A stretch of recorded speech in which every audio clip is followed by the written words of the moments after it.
What's up guys, it's time to talk about movement. Now this video is going to kind of combine an activity within the movement lecture, but I just wanted to talk to you guys about why it's good to have good movement or what movement can do for your game. So we're going to jump right in game, not waste any time here.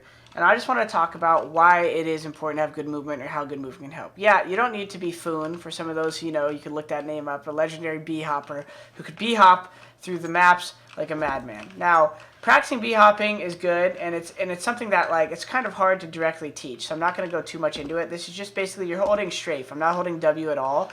You're holding W to get going, and then you let go of W, and it's just A and D, and you're trying to kind of bounce off the movement in the air. So air strafing is something you should definitely practice. So that's why I'm including an activity in this, which activity number 1 is KZ maps. Go practice KZ maps. Those are jump maps if you've never heard of them. It's just like a KZ underscore when you go to the server browser, right?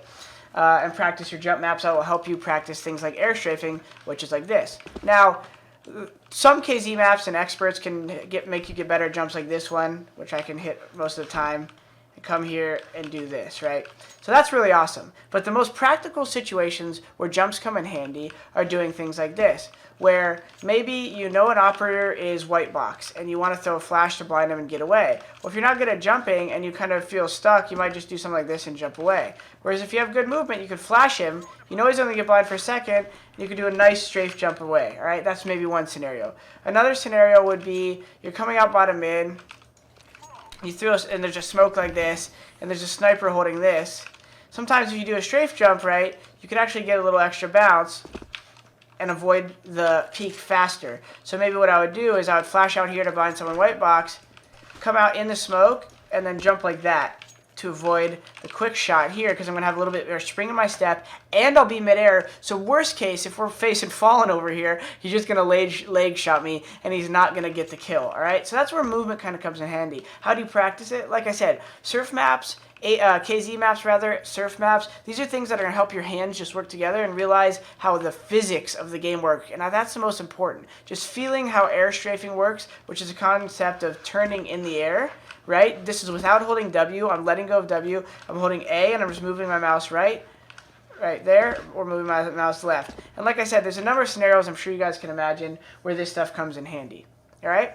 The last thing I really quick wanted to mention is the most important aspect of movement is in fighting.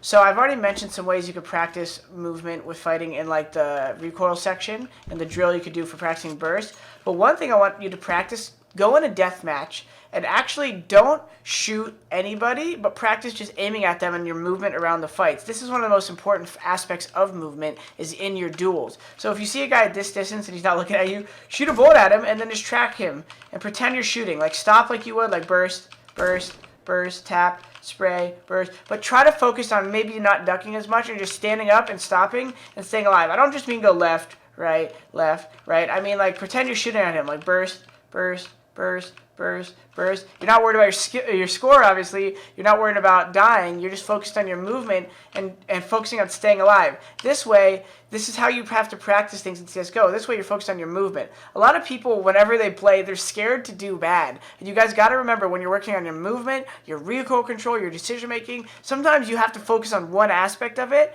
and get good at that, so that when you start playing, you stop thinking about it, but it kind of attaches to the rest of your kind of subconscious when you play, your second nature mind, if you want to call it, when you play, because you can't focus on all these things eventually. They need to become part of your muscle memory. And the fastest way to build them there is to focus on that thing and do repetition. The same way you're lifting weights, you're lifting your weights of your brain here when you're saying, all right, I'm just going to focus on movement when I'm shooting someone. A big problem beginner has is their heart rate goes up when they see someone. There's 2 enemies on my screen. Oh my God, I'm scared. I don't know what to do. Oh my gosh. But if you slowly practice your recoil control on its own, you practice your movement on its own, you practice your movement in duels on its own, your mind is going to slowly start handling these things in a more mathematical way in here, and out here it's going to feel smoother for you guys. So practice movement from KZ maps to surf maps, and realize the power of strafe jumps, and realize the power of having movement to help you escape from situations, or maybe avoid a sniper in creative ways, or maybe get a beat on somebody who's not expecting you to get out somewhere as fast. And it's hard for me to teach you the little details, but with practice I know you guys can get it.